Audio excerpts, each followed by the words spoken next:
Entonces, si queremos resolver un ejercicio, por ejemplo, de radio atómico, sabemos que en nuestra tabla periódica el radio atómico va a crecer de arriba hacia abajo y de derecha a izquierda, ¿sí? Entonces, una forma rápida de poder ver el crecimiento del radio atómico va a ser en forma diagonal a la tabla periódica, ¿sí? Fíjense que va desde arriba hacia abajo. Quiere decir que los elementos en este sector de la tabla periódica son los que mayor radio atómico vamos a tener. Entonces, si yo tengo estos tres elementos, por ejemplo, ustedes tienen que ver de acuerdo a ese crecimiento cuál puede ser el elemento que va a tener menor radio atómico y cuál va a ser el elemento que va a tener mayor radio atómico. Esa es una forma de resolverlo, ¿sí?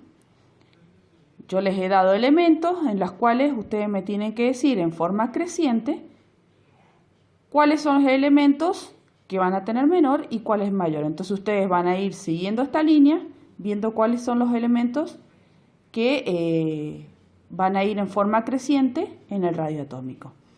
En cambio, por ejemplo, la electronegatividad crece de forma de izquierda hacia derecha, ¿sí? Y de abajo hacia arriba. Por lo tanto, mi electronegatividad va a tener una forma creciente en diagonal hacia los no metales. Quiere decir que la electronegatividad, los elementos más electronegativos los vamos a encontrar en este sector, que van a ser la mayoría de los no metales. Entonces, de acuerdo a los elementos que yo le puedo llegar a dar en diferentes partes de la tabla periódica, ustedes siguiendo este esquema de crecimiento me pueden llegar a decir cuáles son los elementos con menor electronegatividad y cuáles van a ser los de mayor.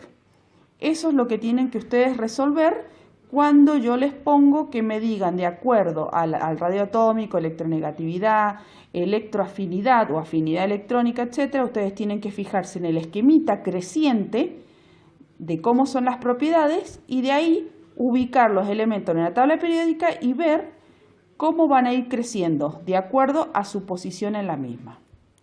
¿Sí?